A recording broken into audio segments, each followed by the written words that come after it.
IVM. Have you ever wondered why women don't do more crime? Well, we're here to tell you. There's misconduct all the time. Women are thieves and murderers. That's gross misconduct. Con artists, money launderers. Criminal misconduct. Financial fraud that's hard to track. Takes some planning, but still misconduct. Even breaching a contract. Well, that's more civil though. It's misconduct. Misconduct. We tell you all about women that suck. Things that make you say, what the? It's misconduct. Hello, hello, hello, and welcome to Misconduct. We are a podcast about Indian women that are criminals or kind of did some bad stuff. And also, we are now a podcast that has somehow successfully lasted 2 whole months. I am Raghavi. And I am Nisha. And yes, I cannot believe you guys have stuck with us for 2 whole months. That's just insane. The fact that people just like listening to this 1 hour long storytelling / therapy session / Raghavi and I just laughing about nonsense. So thank you so much, guys. And to commemorate this occasion, we have a special episode for you. This episode is about a woman that is equal parts criminal and resilient. So today's episode is about Seema Parihar. She was a former dacoit and bandit who is alleged to have killed about 70 people, kidnapped hundreds, and looted dozens of homes, all in the span of 18 long years. Okay, 18 years is, it's quite nuts. Yes, it's kind of crazy. Oh, also, we wanted to commemorate just something else. It's the fact that Raghavi and I are in the same city. Yes, we are. Nisha made her way all the way to Bangalore and she's staying with me, obviously. But the sad part is we cannot record together. We're in the same house in different rooms because of technical issues involving our mics. And that kind of sucks. But So many issues. yes, but we're professionals. We're going to roll along with it. But let's get into the episode. And of course, as we mentioned many, many times before, this is the True Crime Podcast. If you're new here, it literally says so on our artwork. We will be talking about crime. We'll be talking about crime adjacent stuff. Just crime across the board. Just crime, crime, crime. So if you are a child, please turn this off. Go play with some toys. This podcast is not suitable for children. If you're an adult, then listener discretion is advised. Additionally, this particular episode has references to sexual assault. Please consider this a trigger warning. Thanks, Raghavi. So let's take a few minutes to talk about dacoity and banditry in India. So dacoity is essentially a form of organized crime, except it is primarily located in more rural areas. That's just the colloquial use of that term today. It actually originates from the Hindi word dakaiti, which also originated from the word daku, meaning a robber that is armed. So you can mostly use the words dacoit and bandit kind of interchangeably. But if you really want to go into the origin of modern dacoity in India, it kind of traces back to the British era because everything terrible comes from the British Empire. I mean, well, except for trains and newspapers. I suppose. The entire layout of the city of Delhi. Oh, and democracy, the Magna Carta. Dude, there's good stuff that came out of the British Empire, but no, dacoity is, I guess, how that is handled was not. Well, I think I agree with one of my favorite podcasts when I say the British Empire was kind of the slow Nazis, but sure. So the British era is essentially when dacoity became a prominent problem that citizens faced almost on a daily basis. Highway robberies were the most common type of crime. It got so bad that the British government in India passed the Thuggy and Dacoity Suppression Act in 1836. Another legislation called the Criminal Tribes Act was also passed in 1871 that is present even today. As in, the Indian government considers certain tribes to be denotified or illegal. Right. As of today, there are 2 major regions where dacoity became a problem, both in the northern Indian areas of Morena and Chambal. So these regions stretch between the states of Madhya Pradesh, Rajasthan, Uttar Pradesh, and Haryana. Chambal, in particular, has been devastated by bandits for over a century, and they were of many, many kinds. Some of them would target local businesses and loot them. Others would focus on kidnapping rich people and demanding ransoms. Many of them would get violent, of course, if the dacoits, like if they felt like their demands were not really met. But then there were also others that posed as like Robin Hood figures for their local communities, or at least that's how they did their public relations. I think most of us have heard of some very famous bandits in India. One is Gabbar Singh Gujjar, who was active in Chambal in the 1950s and was the inspiration for the villain in the Hindi movie Sholay. I haven't seen Sholay. Wow, okay, surprise. What a big surprise. Then there was Pan Singh Tomar. There was a movie made about him as well, which also I have not seen. Okay, this I haven't seen as well. I think that's the one with Irfan Khan in it, right? Yes, that is. Yes. Our boy Veerappan down south. Yeah. Represent. You thought this was specific to the north? No, South Indians are also capable of these things, okay? We're also terrible people. And of course, the legendary Phulan Devi. That's right. Oh, so you guys might wonder why we're not just talking about Phulan Devi in this episode. She's a woman. She was a criminal. She's kind of just the right person for this podcast. You might be thinking that. Yeah, but honestly, we're not ready for it. I think like the thing about understanding dacoity as a social phenomenon is that it's very heavily rooted in caste-based discrimination and class warfare. For Phulan Devi specifically, like the role of caste played in all of her interactions with her fellow gang members and the communities that she ravaged. Raghavi and I are nowhere close to understanding that in the broader social context. She was also eventually murdered, likely as a revenge for killing an upper caste man herself. So when we talk about someone as significant as her, we really need to do justice to it. That's not taking away from Seema Parihar, and we're not saying that it's not complicated, nor are we saying that it's not rooted in caste discrimination. But I think Phulan Devi is just so famous, and she also just happened to take on the role of a women's rights activist, right? Particularly against sexual violence. So it's just an extremely different level entirely. Yeah, I agree. I also didn't think it was something that we could work on right now. Maybe a season or two down the line, when you can maybe have the right people on the podcast to discuss it with us as well. Like I understand we come from a position of privilege, and it would be great to have that conversation with the right people. I think that's just how it works, responsibility-wise. Yeah, exactly. We're also happy to hear ideas on how you think we can tackle it. We're always happy to listen. So, or if you think there's a particular way that somebody had handled it that you think doesn't really work, let us know, and we're happy to listen. Of course we are. Yeah. But yes, on a separate but definitely related note, you will likely also want to know what Indian law says about dacoity. So what Indian law says about dacoity is please don't do it. It's actually all of the Indian Penal Code is essentially just like, don't do this thing that it's written here, don't do the thing that I write here. And so the Indian Penal Code itself also really, it classifies robbery and dacoity as different things. To put it really simply, robbery under Section 390 of the IPC is committing some sort of theft or carrying away property where the offender also causes or attempts to cause either death or hurt or restrain the person that they are robbing. Dacoity, which is under Section 391, is mostly like robbery, but if it's done by 5 or more people jointly. Like a party. Yes, like a party of death and sadness. So robbery, of course, the difference in punishment as well. Robbery comes with imprisonment up to 10 years and maybe a fine.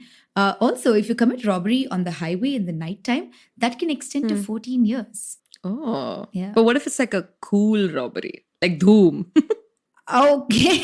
Okay, so if your robbery is a cool one, you don't get jail time. You are instead punished with the haircut. You get the haircut that John Abraham had in that movie. But you get that haircut that he had in that movie, but you have to wear it for 14 years. Oh, good God, no thanks. No, thank you. Yeah, sorry. Oh, but by you the way, must. do you know that Dhoom was originally going to be with cars? Apparently, the producer Aditya Chopra wanted to do like cool car chases instead of bikes. But then the director was like, you're going to pay so much money for a bunch of famous people and then put them in a car and never show their faces. And then Aditya Chopra was like, Fine, we'll do bikes. Do they wear helmets in the movie? Because that ruins it too, right? I can't Ah. remember. No, I think everyone wears a helmet except for John Abraham. Yeah, fair. I mean, if you pay John Abraham money, it makes sense. Yeah. They pay too much for that haircut. They did, yes. Also, the punishment for dacoity, like I said earlier, is a little different. So it's generally imprisonment of at least 7 years if you attempt to cause death or grievous hurt or use a deadly weapon. Even just preparing to commit dacoity can come with a punishment of up to 10 years. Oh. Now, dacoity with murder, which is the kind of lethal combination that Our Lady of the Hour, Seema Parihar, would engage in, that's a combination that makes nobody happy. It comes with the death penalty or imprisonment for life or rigorous imprisonment up to 10 years. So dacoity plus murder is it's equal to bad. Just acknowledge Yay, that maths. and let's yes, maths. But actually, you know what? That's enough context. There is a lot more, of course. And I invite you guys to read up on like really how truly awful and pervasive bandits were through the 50s, like the 1950s through to the early 2000s in India. In fact, it was like it's a very heavy police push and like some very strictly enforced laws that eventually sort of really pushed dacoity down. From what we understand, I think the last big police encounter with a famous dacoit happened in 2007 sometime with the bandit Ram Babu Gadaria. He was shot dead that year. And just since then, it's just been like isolated minor cases, nothing big and like high profile. But please do go ahead and read up about it. India's historical encounters with dacoities, especially, is a very fascinating read, according to us. Yes, please go and do that. And we will take a little break in the meantime.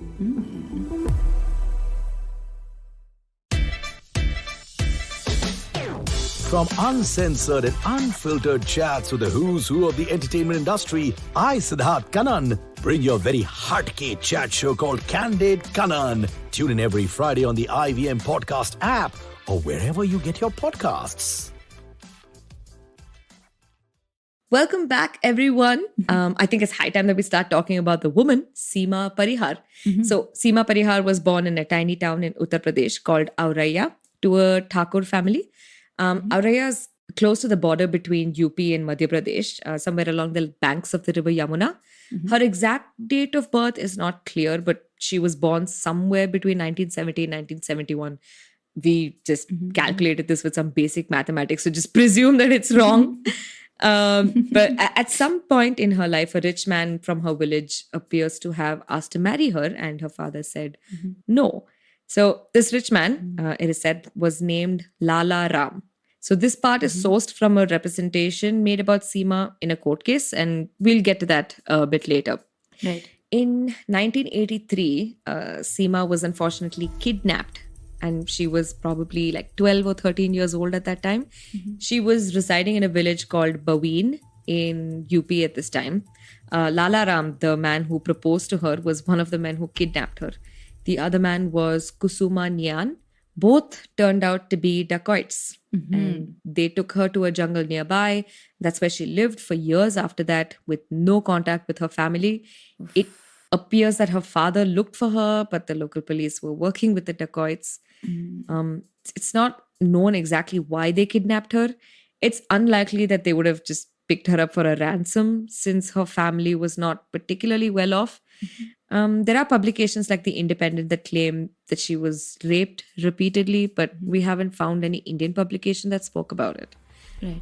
However, Seema has given interviews later in her life where she talks about how difficult the time she spent with these dacoits was. In an Indian Express interview in 2011, she is quoted as saying, "No girl at 12 voluntarily goes into the jungle. It is a horrible life and you can't leave, ever, for the fear of the authorities." She hasn't given much else information about her time with Lala Ram, though. Yeah, and that's fair, right? I mean, it is her story to tell. I think it's absolutely fine for her to retain that. She doesn't owe us anything. Also, in the court case that you mentioned earlier, I just wanted to just speak about that. We're using that essentially as a source of information about her early life. This was a court case in relation to a censorship issue that comes up much later. We'll talk about that in a little more detail. But one of the things that we understood from the representations that were made in that in the filings was It appears that she desperately tried to get back home once she was kidnapped, but since the police would not help her, she had absolutely no way of leaving. So we understand that at some point, she essentially just resigned to her fate. At the age of 12 or 13, she resigned to her fate and she decided to learn the ways of dacoity from Ram Lala, essentially to survive. So, sometime in 1986, she married another dacoit, Nirbhay Singh Gujjar. He is considered one of the last dacoits in Chambal, and he was actually called the last lion. And he passed away in 2005 after 19 years of official marriage with Seema. One interesting fact is that he's apparently credited by the Archaeological Survey of India for providing support to restore the Bhateshwar Hindu temples in Madhya Pradesh. These were originally built in like 9th century AD. Fun fact. Yeah. Seema, however, returned to Lala Ram in Chambal in 1986 itself, and she decided that she's going to start her own dacoit gang. It was here that she would also go on to have Lala Ram's child in the year 2000. All right. This is kind of where it gets a little more interesting and also harrowing in a way that I guess we can sort of vaguely say that she has agency now, that she is sort of assumed over herself. Agency to commit crimes, but still. So Seema had said out loud many, many times that she was heavily influenced by Phulan Devi herself. So in 2007, Seema told the Associated Press, this is what she said, "I want to be another Phulan.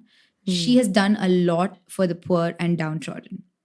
So Phulan Devi, would be about 6 to 8 years senior to Seema. So she likely would have seen her as a role model of sorts. And I think she also seemed to gather Phulan as sort of like a leader that was capable of putting together these elaborate gangs, getting gang members, like their loyalties, and sort of organizing these elaborate robberies and kidnappings, that have like huge monetary benefits as well. So by the 80s, we should remember that Phulan Devi had already surrendered herself to the police. She would also go on to serve 11 years in prison.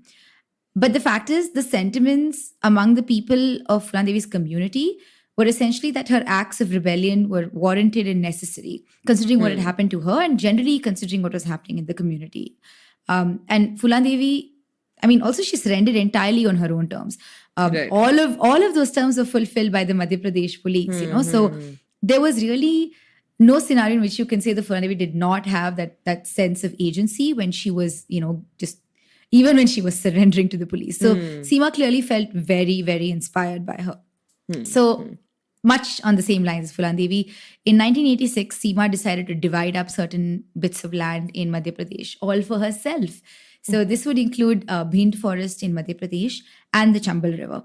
So Bhind Forest, it's sort of important to note that it's known for its ravines. It's sort of like a terrain that's really hard to navigate or maneuver. So these provided great hiding spots. The town in this area is also called Bhind, and it's a little funny and upsetting.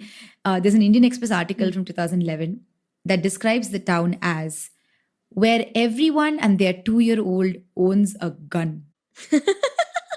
Outright. Nice. Just no sugarcoating it at all. And so you can kind of imagine the environment that this is, right? It's already quite violent to begin with. And during her time in being under Lala Ram, she picked up a few talents, so to speak. She became an expert at using firearms, for one. It's reported that her favorite firearms were a .303 revolver and an AK-47 assault rifle. Okay. Just escalated there quite a bit. And she also learned the trade, so to speak, of dacoity and the art of abduction around this time. Well done, Seema. Good. She was a good mentee. So what were Seema's chosen crimes? Dacoity, for one. Her gang would, among other things, rob houses and shops quite extensively. And yet, this was not their most lucrative crime. The most well-paying crime was actually kidnapping. It appears that abduction and extortion were their main sources of income, especially abducting people from rich families. And one of the highest ransoms Seema received was like for 20 lakh rupees. To quote one of the members of the gang, "Believe me, agonized families will give any amount to free their loved ones. And we kept our word. If the money came in, the victims went back to their families. Wow. So it feels like Seema had like some code of honor. And this also extended, like when it came to kidnapping, she never kidnapped girls for money. It's kind of, yeah, it's unknown if this is like a product of her own past or just some other reason. But I think it adds to some things that we learn about her later on as well. Yeah, I agree. I think on some level, she really did watch out for women a lot. I mean, there's a lot of reasons for it, I'm sure, including her past. And she says it outright too. Yes, you're right. We'll get into it a little bit later. Yes. Many of the activities of her gang also turned out to be extremely violent. Those that did not comply, basically like families that did not cooperate with them, they were kind of penalized by Seema.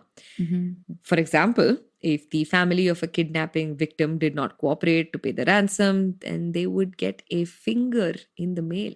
Oh, good God. Okay. Yeah. There was also like heavy violence between the other gangs in Chambal area. At the height of her dacoit days, Seema reportedly either killed or ordered the killing of about 70 people.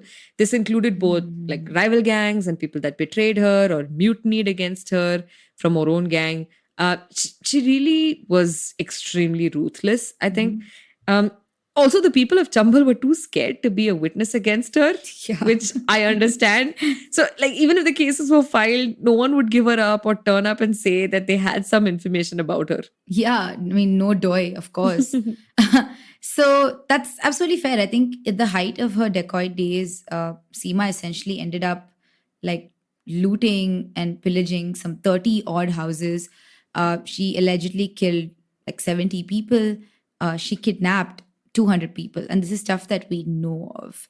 Seema's reign in Chambal also went on for over 18 years. Like she became an extremely feared name across the area. And there were other gangs that were moving away, just to give her full control over the region because she really was like really picking up that space. Having said that though, it appears that Seema was not happy with this life that she sort of built for herself. For one, life in the forest was not easy for her.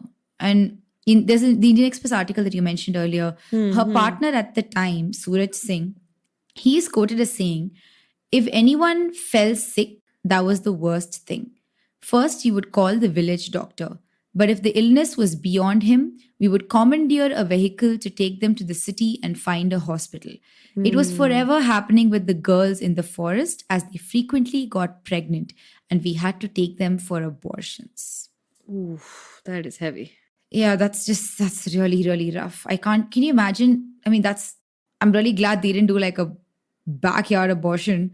Thankfully, they took them to hospitals. True. But also something as simple as an infection could just kill you, Yeah. You would have, true. They'd have no access to get out of there. And secondly, this is also like incredibly important.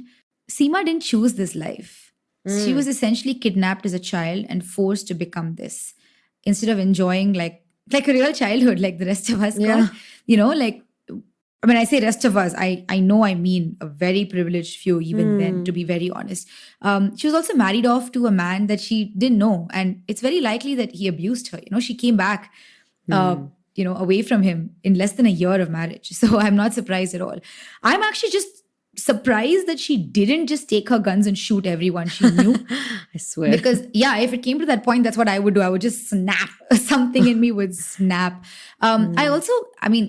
I really wanted to highlight this messed up relationship she had with, Lala Ram. It's just most publications, and including the movie that was made about her, we'll get to that in a minute. They talk about how Seema was cohabitating with him. But primarily, she had nowhere else to go. It's not a normal relationship as far as I'm concerned. It was essentially abusive. She was captive for a large part of it. I can only assume that she sort of stayed because of like crippling Stockholm syndrome. I don't think it's a far off assumption to make. Yeah. Anyway, sometime in early 2000, he died. Lala Ram died. And now we get to the second act of Seema Parihar's life. And on that note, let's take a small break. Hey, it's been another great week on the IVM Podcast Network. On Cyrus Says, legendary music composer Anu Malik joins Cyrus to share tales from his fascinating Bollywood career. On Filter Coffee, Avinash Pant of Facebook discusses the changes he sees in the creator ecosystem. If you're interested in the Pegasus spyware scandal, do check out All Things Policy as they dive deep into India's cybersecurity capabilities. On Nan Curry, the guys host Tanveer Lad, international badminton player and host of the Millennial Athlete. They discuss what kind of food is available at the Olympics, an athlete's diet, and a whole lot more. And on This Round is on Me, learn about the Indian news media from Lakshmi, founder of Splainer Media. Do follow us on social media. We're IVM Podcast on Twitter, Facebook, Instagram, and LinkedIn. And remember, if you're enjoying this show or any other show for that matter, please do tell a friend. That's really helpful for us. And finally, we'd like to thank the sponsors on the network this week, Ciat Cred, Bank of Baroda, Intuit India, and CoinSwitch Kuber. We really do appreciate the support. Welcome back, everyone. We are talking about Seema Parihar, and we are now in the second act of her life. Unfortunately, her second act starts with her arrest. Yes, she was caught, but she was caught on a technicality. And the technicality was she surrendered. Dude, you know what? So every newspaper that I've read for this period specifically says she was arrested, okay? Hey. Bro, she wasn't arrested. She voluntarily walked into a police station and said, here, handcuff me. Like, that's not an arrest. That's just her outrightly saying, yeah, fine, just take me, I guess. Yeah. Yeah. Also, as we said before, in early 2000, Lala Ram was killed by the local police. Mm-hmm. After this, Seema apparently spent some time wondering, why was she doing all this? Like, why is she being a bandit? And to be fair, that's the one thing that was really holding her on to this life, was that relationship with Lala Ram.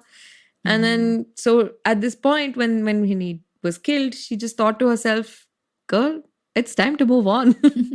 Fair. So, yeah, in June 2000, she surrendered before the Auraya police. It is said that the police were like hella confused when this happened because it is very similar to Fulan Devi's case. Yeah. Also, they knew that Seema was like cunning and they expected something to go wrong, but she came absolutely peacefully and surrendered herself to them. And the moment she did, the police didn't waste any time. They slapped like 29 criminal cases on her almost immediately.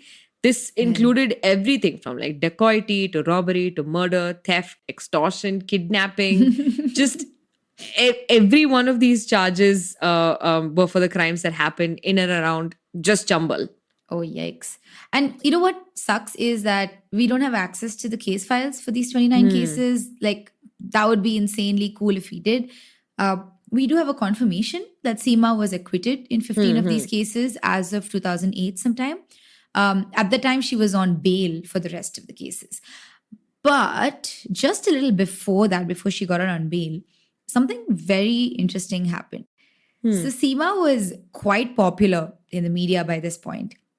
And in 2002, she was approached by someone to make a movie about her life. So there were three filmmakers, Tarun Kumar Bakshi, A.K. Joshi, and Krishna Mishra. They were very interested in making this movie, but they wanted only Seema to play herself. Yeah, that's kind of cool, actually. I think it is. And Seema was like, sure. I mean, she was quite game for it.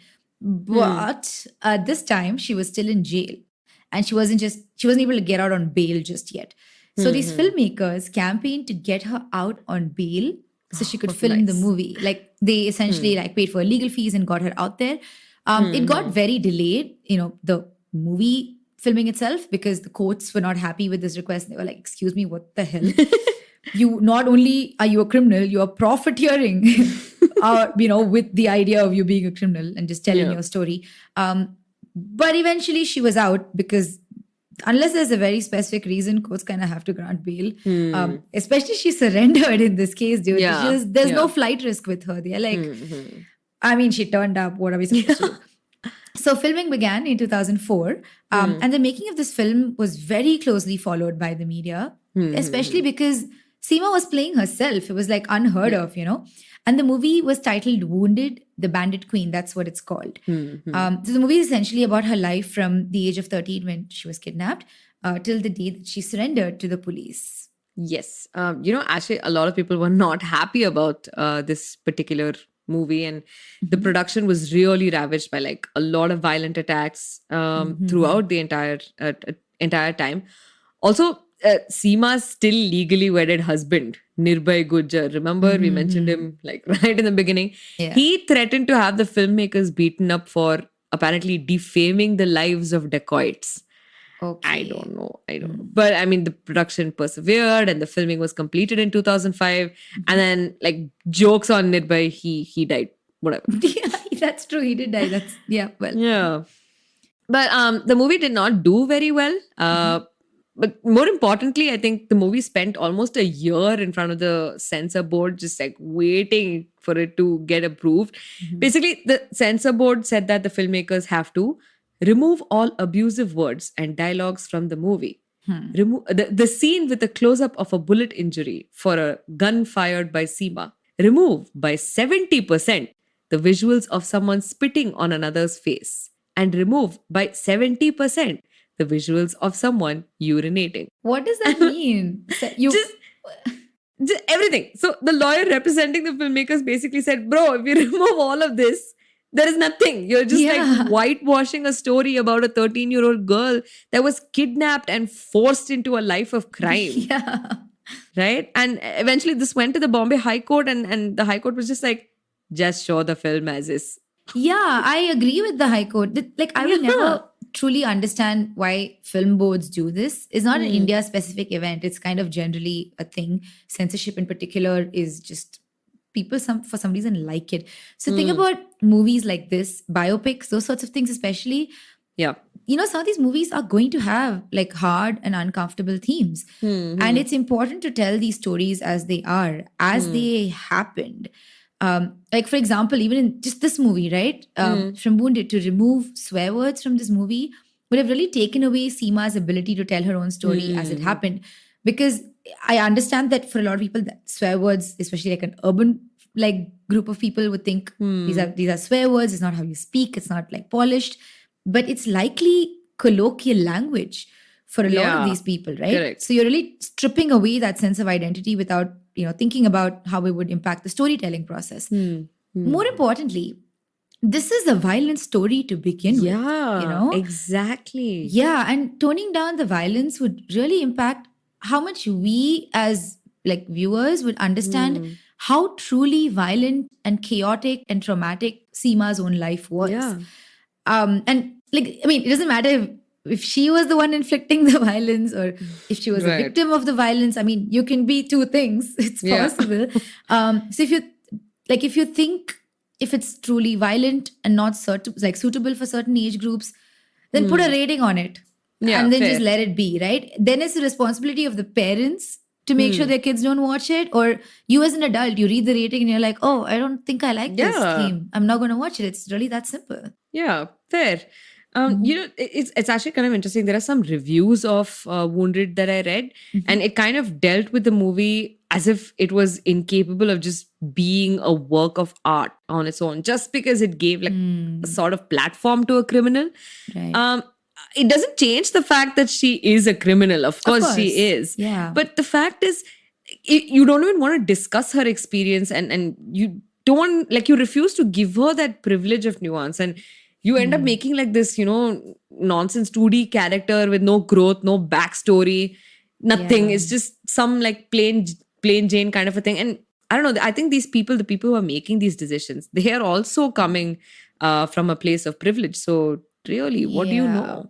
That's right? fair. I agree as well. Yeah. Yeah. Wow, we're agreeing on I know. something. It's pretty cool. Yeah. Oh, okay. Are we done talking about it because we agreed? Yes, it's over. Everything is done. Everyone pack up now. Actually, before we get to the end, let's find out, where is she now? Oh, okay. So right now, Yeah. she is chilling in Gwalior in Oh. Madhya Pradesh. That son that she had with Lalaram, he Right, should be yeah. 21 years old now, I think. Mhm. So, but if you're asking me where she was in 2006, she joined the Indian Justice Party and she ran as the party's candidate for the Lok Sabha, which is the lower house of the Indian Parliament. In 2008, she joined the Lok Janshakti Party. And a few months after that, I think about 9-8 months after that, she joined the Samajwadi Party and she contested in the by-elections for the Badaui district as its representation to the Lok Sabha. Hmm. How did she do all this when she was a criminal, you might be wondering? And the answer, she wasn't convicted at the time. Yeah. There are also, I mean, there were so many cases in backlog that still hadn't gone to trial. So she just contested on a technicality. She also didn't win any of these seats, but she really did try, which is congrats. One other interesting bit that I thought this was particularly cool because the Samajwadi Party really like rallied around her and embraced her. I think they anticipated some pushback, but they were ready for it. So the Auraiya town, that was in the constituency's legislator, Mr. Kamlesh Pathak from the Samajwadi Party, this is what he said about Seema. He said, Parihar wasn't a dacoit. At a tender age of 13, she was kidnapped by dacoit Lala Ram from her residence. Since she surrendered, she was not involved in any criminal activity. We are not using Parihar as a star campaigner, but are portraying her as a woman of courage. Yeah, I get it. I mean, Yeah. well, I wouldn't color it that much because she was involved in a ton of criminal activity. They need some PR, But little bit. I agreed. But then also, like, it's kind of nice that they rallied behind her and they made it seem like, or at least they're saying that, hey, here's a woman, and we're not shying away from saying that we are impressed by what she's done, like of Yeah. her courage, which is wow. That's true. Yeah. Seema's platform as a politician was kind of nice to behold, I think. Like, she said that she was following in the footsteps of Phulan Devi, but she didn't actively seek to replace her. She just wanted to complete the works that were left unfinished by her. Right. She also said that if she was elected, she would start a rehabilitation program for former dacoits. She is also quoted as saying that she wants to work on corruption, female feticide, and education for girls. I want to focus on these. I missed out on education and I felt that badly when I was in Mumbai. All around me, I see women who've never had an education. I know what it's like and I want to do all that I can to help. Aw. Which is pretty cool. Yeah. Yeah, this went to a really wholesome place. I did not Yes. expect that at all. Lastly, let's talk about Bigg Boss. Ooh, yes. So in 2010, Seema was invited to participate in Bigg Boss. So Bigg Boss is, I mean, for those who don't know, for those of you that have class, Bigg Boss is an Indian version of the British show Big Brother. It's where a bunch of contestants are put in a house together and they're totally isolated from the outside world. And every week, contestants are voted out. There's like a buttload of drama. It's just really ridiculous, trashy reality TV, and I love it. And of course, as they voted out, the person who remains at the end will win. Like whatever cash prize that they get to win, and Yeah. I guess a bunch of like Instagram followers. Good for them. So Seema ended up going on Bigg Boss, but she was evicted on day 76, which was the 11th week from the house. But even before she managed to get there, there was a little bit of drama. So she was scheduled to appear on the show for I think a period of 3 months. She was out of jail around this time, but she had to appear before the Allahabad High Court every month. And because, I mean, the kind of crimes that she was accused of. Yeah, I mean, they were just like, hey, listen, let's just keep a tab on you, okay? But in order to appear on Bigg Boss, I mean, she had to be away for 3 months in Bombay. So that would obviously be a direct conflict with the order of the court where they were like, come every month and see me. So Right. for the second time in her life, a petition was filed before a high court to get permission to get her out of, either jail or a similar situation to be on some random medium of entertainment. First it was the movie and now it's a reality show. Like this happened twice in her life. That's how much people wanted her. Yeah. Yeah, It's but like, if I had a nickel for every time this happened to me, it would be 2 nickels, but it's surprising that it happened twice. exactly. Also, what's with nickels are pretty much valueless. So I don't know. Aim higher, Nisha. So in September 2010, which is when she had approached the court, the Allahabad High Court said, no, girl, you can't just leave. That's not how this works. Why, man? They should have said yes. Like go and be on the show, but whatever money you make off of it, you don't get it. You don't get paid for this. Oh, hey, you know what? That's actually like a real thing. It's not a thing in India. I mean, I get the concept of what you're saying. It's not a thing in India yet, but it's like a lot of American judges practices. It's called creative sentencing. basically, instead of like jail time for a crime, you can agree to something more creative, but usually like more humiliating. Okay, the sentence is much. Yeah, like there's this one case, I'm just remembering it off my head, but there's this one case in Ohio. I'm forgetting exactly when it was. There was a woman who I think she had knocked over a police officer or something while she was driving. And the judge obviously was like, hey, bro, you're guilty. And then he said, okay, either you can, go to jail and pay the fine, or you can cook Thanksgiving dinner for the entire police like precinct or whatever. Oh my God. Yeah. Yeah. So that's kind of cool. I kind of like that. Yeah. I like it too. But I mean, none of that was necessary because Seema got permission to go through. And then she went on to film Big Boss and eventually get evicted. But turns out she enjoyed it. She talks quite a bit in a lot of interviews about it. So Yeah. I don't usually watch Big Boss. My mom does. Well, at least she used to, at least the Tamil version. But I don't know. Maybe we should watch this one. We should watch this. I feel like we could. 11 weeks, that's 11 hours worth of. Let's do it, man. Let's do it. I think we binge watch a lot of other random stuff as well. So I think for the sake of our podcast, we shall make this sacrifice, the ultimate sacrifice, and watch Big Boss. That sounds great. Let's do it today with Chinese food. Ooh, fun. Yeah, let's do it. But you know what? We're actually at the end of the episode. That was a very cute. It wasn't a segue at all. I'm very sorry, guys. But we're here. We're at the end. And you know what that means.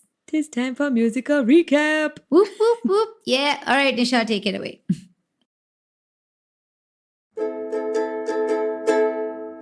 A playful child, just 12 years old, she's taken from her home.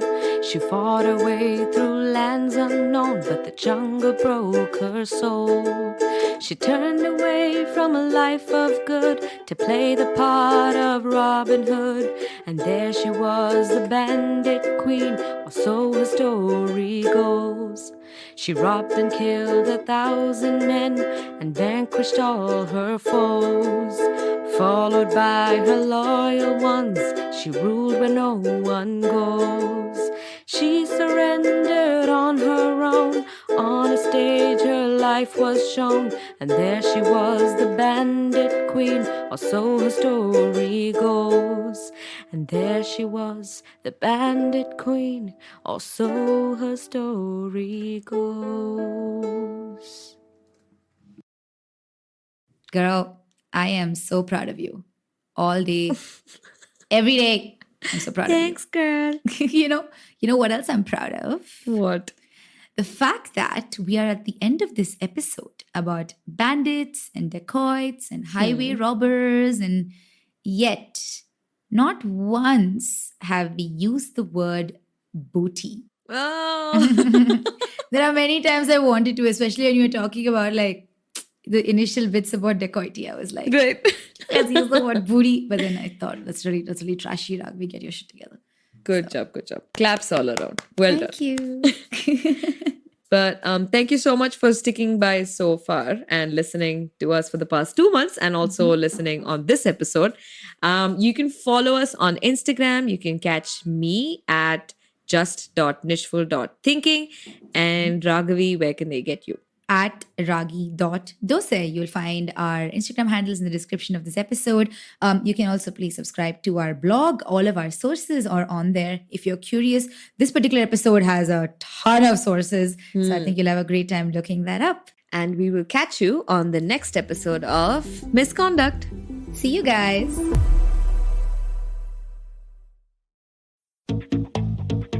Have you ever wondered where the business world is headed? How the ways in which we create, market, and sell to consumers will evolve? Or if we'll ever go back to wearing pants while working? For answers to all of this and more, tune into Advertising is Dead with me, Varun Dugirala. Every Tuesday, as I talk to entrepreneurs, leaders, and change makers from across business, media, marketing, and beyond. You can catch all episodes of Advertising is Dead on the IVM Podcast website, app, or wherever you get your podcasts from. Hi, I'm Zarina Poonawala, host of the Empowering Series podcast on the IVM network. I happen to be a peak performance coach and leadership coach by profession, and I'm here to share with you productivity tools, life-altering techniques, and real-life hacks to help you achieve your maximum potential in everything you do. your relationships, professions, careers. So tune in every Monday to unleash your inner power. Be safe, be well, be empowered.